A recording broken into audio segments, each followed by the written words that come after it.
A gente viu na última aula o trágico assassinato do Yoav, ele assassinou o Avner, e a reação do rei David, autêntica, que ainda estava sendo duvidada, que se realmente ele estava chateado com a morte, ou que ele enxergava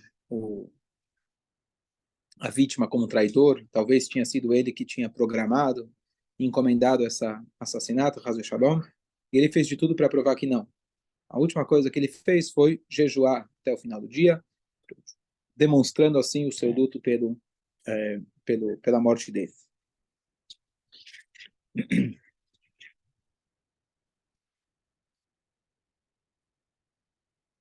Agora, teve um detalhe que levantou as antenas de muita gente. Que, na verdade, Davi, o que ele deveria ter feito? Ele, como rei de Israel, se ele realmente considerou aquilo um assassinato impróprio, os Sanedrim não conseguiram culpar ele. A gente falou que teve aquela dúvida se ele podia ter matado ou não, etc. Mas Davi da Melech, ele podia, e ele estava acima nesse aspecto do que o Sanedrim, ele poderia condenar ele à morte. Se você está tão chateado que ele matou o teu general, só que o David não quis fazer isso. A humildade ainda extrema de David, ele era um jovem rei, falou, ainda não estou nesse gabarito de chegar e começar a cortar a cabeça das pessoas. Então, ele não fez isso. Claro, orquestrado por Hashem, e isso deu, na verdade, um tempo para o Yoav fazer tshuva e espiar os pecados dele ainda em vida. Então, o Davi Amelech não matou ele, não matou ele imediatamente. E um detalhe, ele, na verdade, o Yoav era filho da irmã de David, chamada Tsruya, Yoav ben Tsruya, esse era o nome dele, a mãe dele chamava Tsruya, então, talvez tinha aí uma questão familiar dele não querer assassinar, mandar matar o seu sobrinho. E agora vamos voltar para aquele outro rei, o Ishbosheth. Ishbosheth era o filho do primeiro rei de Israel, filho de Shaul, e ele, na verdade, era um estudioso da Torá, ele era um tzadik, ele serviu como fantoche, como rei, ao longo de 2 anos. Só que as pessoas, tentando imaginar como que funcionava na época, as pessoas não tinham a proximidade do rei. E quando você não tem proximidade, tem bastante conspiração, tem bastante o que o rei está fazendo, o que ele fez durante a sua... Será que ele fez alguma ligação que pode botar ele na prisão?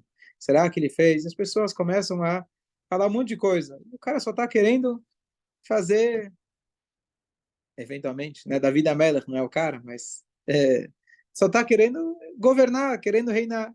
Mas a turma que está em volta e quem está distante começa a ter muita fofoca, muita invenção, muita fake news.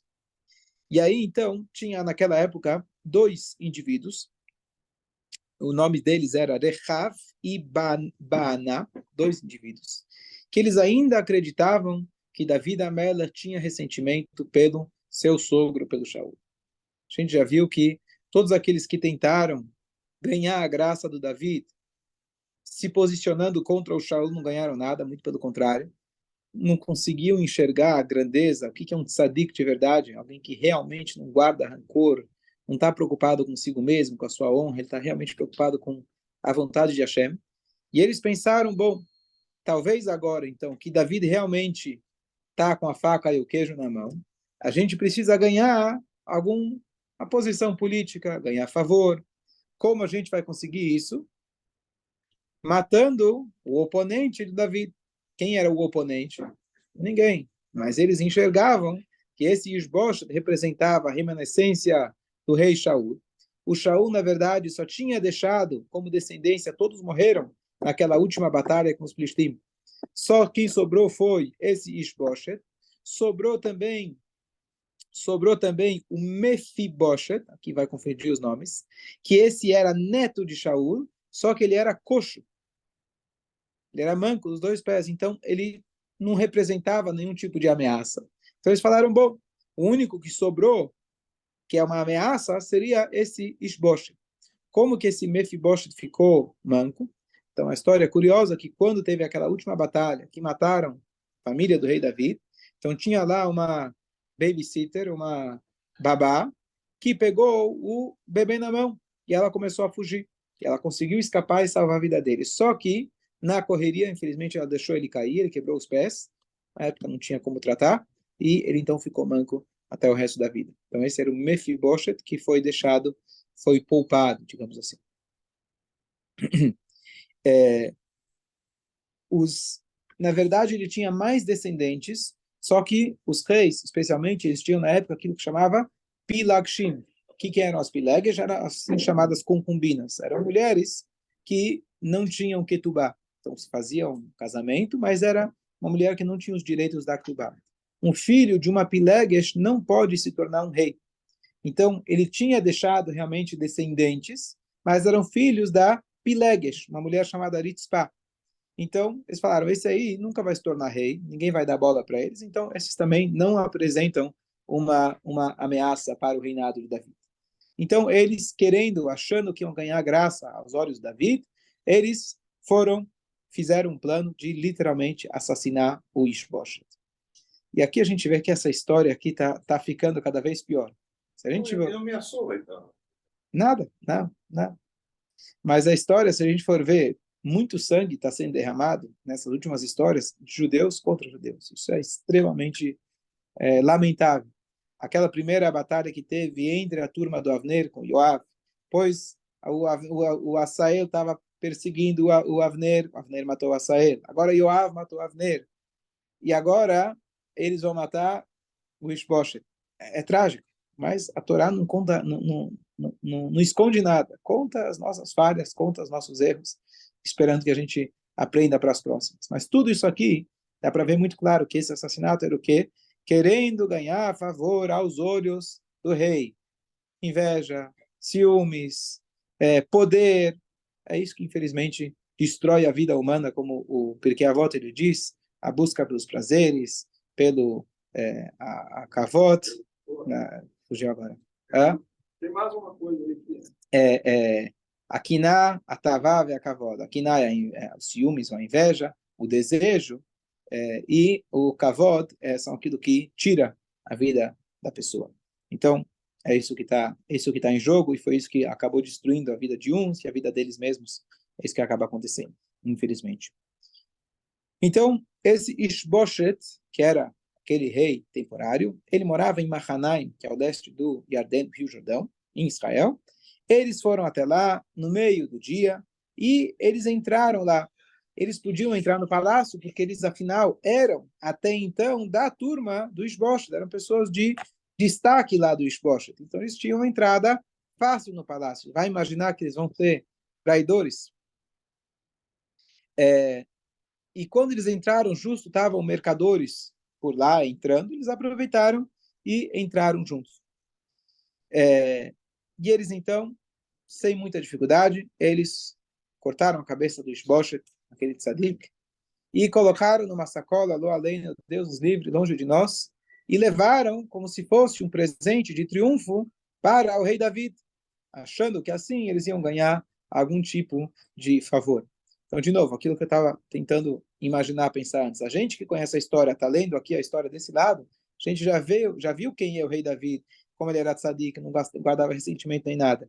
Mas quem estava lá, especialmente quando você tem alguém numa posição de poder e você é o povão, e você está querendo poder, então tem muita fofoca, muita mentira rolando, muita coisa. Então, eles imaginavam, Davi, é claro que está com raiva do Shaul, ele está querendo esconder por motivos políticos, ele quer se colocar, então ele se faz que ele gosta de todo mundo. Claro, o Shaul já morreu, mas se a gente matar o Isbosheth, afinal não foi ele que mandou matar o Avner?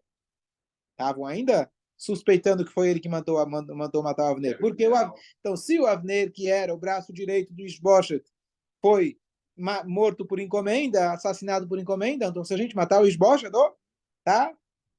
Só que eles erraram. Erraram feio. E eles chegam contando, olha, aqui está a cabeça do Ishbosheth, como se fosse um triunfo. O filho do seu inimigo, Shaul. E agora, finalmente, conseguimos eliminar ele. Aqui, queremos um troféu. Não falaram, né? Mas estamos esperando nosso troféu. David Amelech, a reação dele, obviamente, ficou muito furioso. Possivelmente, pode até pensar, será que não fui claro o suficiente de demonstrar que eu não tenho nada contra o Shaul, que eu não fui eu que encomendei, mas ele realmente ficou furioso. Quer dizer, até onde isso vai chegar? Vocês acharam que eu ia ficar feliz? Vocês matam um tzadik? Vocês têm alguma ideia da grandeza dele? E ele nunca machucou ninguém na sua vida. Como a gente falou, as guerras que teve, etc., foi tudo com a turma, não com ele. Ele não fez nada. Como vocês ousaram fazer uma coisa dessas? Eu vou punir vocês severamente. As mãos que fizeram isso vão ser cortadas. Os pés que facilitaram vocês chegaram até lá vão ser cortados. Mandou cortar os pés e as mãos deles e agora ele não poupou. Não teve medo, como a gente falou quando foi a questão lá do Avner, ainda ele era um rei jovem. Mandou cortar, foi uma coisa, uma afronta muito grande, e pendurar eles no muro da cidade para mostrar para todo mundo aquilo que eles fizeram. Isso vai ficar de lição e vai ficar claro que eu não fiz nada, eu não tenho nada contra, e aqueles que fizeram isso vão ser severamente punidos. E nas entrelinhas também dando uma lição, se alguém mata o rei, alguém faz alguma coisa contra um rei de Israel, seja lá quem for, toma cuidado. Que é justamente por isso que a Torá permite que um rei ele pode, sem o Sanedrin, decapitar alguém, porque é isso que vai manter, ele vai conseguir manter a rédea curta com isso. Se ele precisar toda vez recorrer ao Supremo Tribunal, aí depende de quem está no Supremo, é a direita, é a esquerda, um cara que dá para confiar ou não, fica, né, comparando o nosso Sanedrin justo de Tzadikim, mas nesse aspecto, ele também está submisso à lei, a gente falou. Se ele transgride alguma coisa, ele vai passar pela lei e ele é julgado conforme todas as leis da Torá. Ele não tem direito de fazer nada que seja contra a Torá. Ele não vai para a guerra sem autorização do Sanedrin, mas ele tem essa abertura de poder realmente decapitar alguém, se necessário, especialmente se alguém teve uma afronta direta contra o próprio rei. Então ele tem esse direito e é isso que dá para ele essa posição. Então foi isso que ele fez. Nesse caso, mandou cortar os pés e as mãos deles e para ficar com lição para os outros. Trágico, né? O que a Torá quer contar para a gente com tudo isso? Se comportar-se bem. Se comporta bem. Se comporta bem. Não, desde o Cora também. O Cora também se rebelou. Sim, mas aqui nessas histórias, assim, você vê judeu levantando a mão contra o próprio judeu. Assim. Também era primo do... Mas o Korach não matou Moshe. Não pegou e matou a sangue frio. Bom, fazer uma rebelião, ganhar cavalo. Não estou diminuindo o que ele fez, foi grave o que ele fez, mas é diferente você, a sangue frio, começa a matar seu próprio irmão. É difícil da gente entender essas histórias. Sim, ele queria o cargo, mas ele não matou ninguém. Quer dizer, acabou trazendo um desastre para o povo, pessoas morreram por causa disso, mas não foi com as próprias mãos. É difícil da gente imaginar como uma coisa dessa pode acontecer. Mas... Não, o Pinchas ele fez o julgamento conforme ele fez isso por Hashem, ao contrário. Mas só para a gente saber, provavelmente a lição de como realmente a inveja, o ciúme, o desejo de poder pode realmente corromper pessoas, até pessoas boas, pessoas que estavam do bom lado, a ponto de fazer uma coisa dessas. Né? Infelizmente a gente vê no jornal todo dia, né, esse tipo de coisa que acontece por ciúmes, a ex, a atual, a não sei o quê. Então, a Torá conta pra gente. Quem sabe você lê, se inspira e aprende. Certo? Acho que alguém aqui tem um comentário. Hersh, pode fazer, peraí. Rapidamente, pode falar, Hersh. O Yoav, depois que mata o Avner... Tá.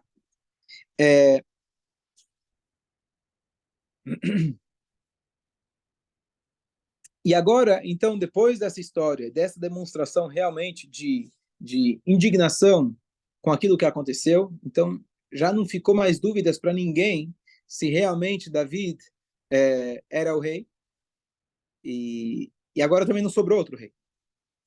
Então, aqueles que ainda estavam apoiando o Ishbosheth, já não tinha mais, eles não iam ter mais força sequer, então vamos fazer um novo rei, já estava fraco, já estava enfraquecido, o general dele tinha saído, agora ele morreu, então é melhor que você aceite e se submeta ao rei David. Foi nessa hora, então, que o rei David foi ungido pela segunda vez e agora abertamente para todo o povo de Israel. Não foi ungido com aquele Shem na Mishká, aquele Shem especial que tinha guardado no templo depois, na Mishká, etc., porque ele já tinha sido ungido oficialmente pelo Shmuel. Aqui foi mais uma coisa mais, como chama? Apenas para oficializar perante todo o povo de Israel, se alguém tinha dúvida, se alguém não sabia, agora ele realmente é o rei de Israel, e ele foi agora assim aceito por todo o povo de Israel.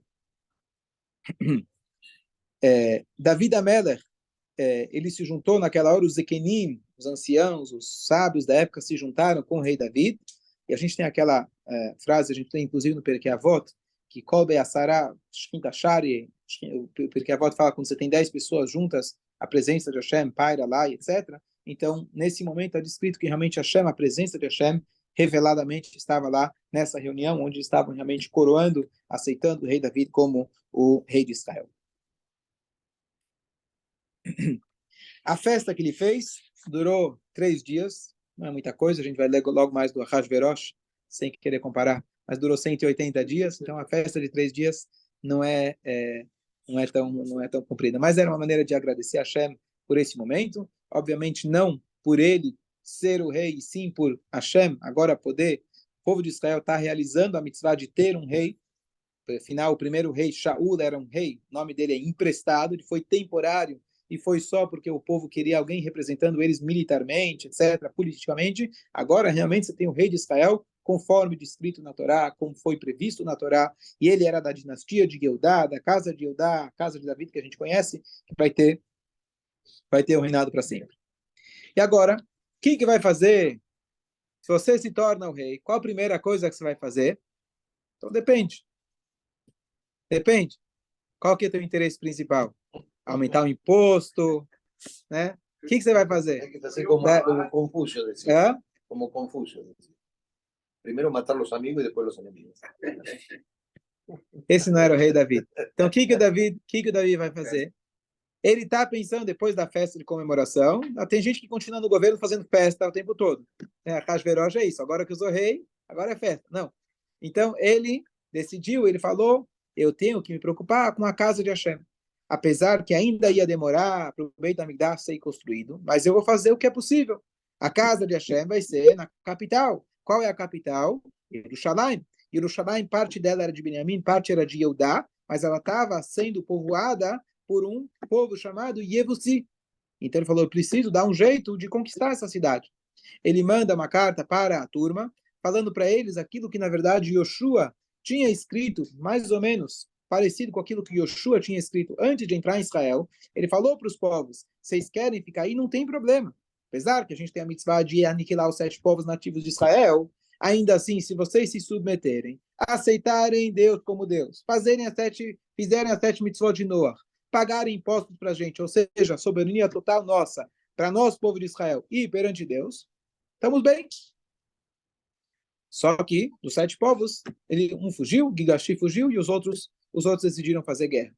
Então, eles mandaram essa mensagem falando, olha, se vocês pagarem impostos, aceitarem a nossa soberania e fizerem as mitzvot, conforme a orientação de Hashem, Sinai, Moshe, etc., vocês estão aceitos. Só que não queriam negociar com a gente, e eles decidiram que eles iam tentar enganar a gente. Então, o que eles fizeram? Eles pegaram, na verdade, as pessoas com deficiência física do além e colocaram em volta da cidade. E aí eles falaram, aqui ninguém ataca. Vocês conhecem uma coisa parecida? Não sei, coloca crianças na frente, coloca mulheres na frente, e assim não precisam submeter a ninguém. Uma coisa, vê como a história não muda nada. E aí, eles acharam que dessa forma eles iam conseguir estar protegidos. Com força física, militar, eles sabiam que eles não tinham chance, era um povo pequeno, uma cidade apenas, contra o povo de Israel, não ia ter chance. Israel agora já estava povoando praticamente todo Israel. Então, eles tentaram dessa maneira. Faz propaganda, manda videozinho, olha aqui os coitados, olha o que estão fazendo com a gente. Então, acharam que dessa forma ia conseguir. Só que Hashem e o povo de Israel estão guiados de outra forma. E aí, nessa hora, então, aparece aquele Yoav. Aquele Yoav que estava com a espada no pescoço, ele vai lá e ele se voluntaria e ele toma uma atitude perante Davi. Davi permite ele pega um galho, com esse galho ele consegue dar um pulo muito grande, ele chega em outro galho, pula para dentro da cidade e ele abre o espaço, ele quebra a muralha e assim entra o exército e acabam com a cidade e tomam conta da cidade. Essa é a maneira que eles conquistaram Yebussim. Novamente, não faltou chance, não faltou oportunidade de eles fazerem, se submeterem ao povo de Israel, mas essa é a nossa capital eterna, esse é o nosso lugar. Hashem deu para a gente, e Jerusalém, só para a gente saber, quem não sabe, foi a cidade, historicamente, todo mundo, do mundo inteiro, que foi mais conquistada e desconquistada, conquistada por vários povos, porque todo mundo sabe que aqui do Chá está lá, do Chá está em Israel, do Chá está em Jerusalém, e é lá que a gente vai em breve, se Deus quiser, com o Beit Mikdash. Eu li uma outra história. Eu li que o Avimelech? Não, que o Davi sabia, ele, como ele tinha sido pastor, ele conhecia um poço que tinha um túnel assim, Y ya estaba jamás, ¿eh? um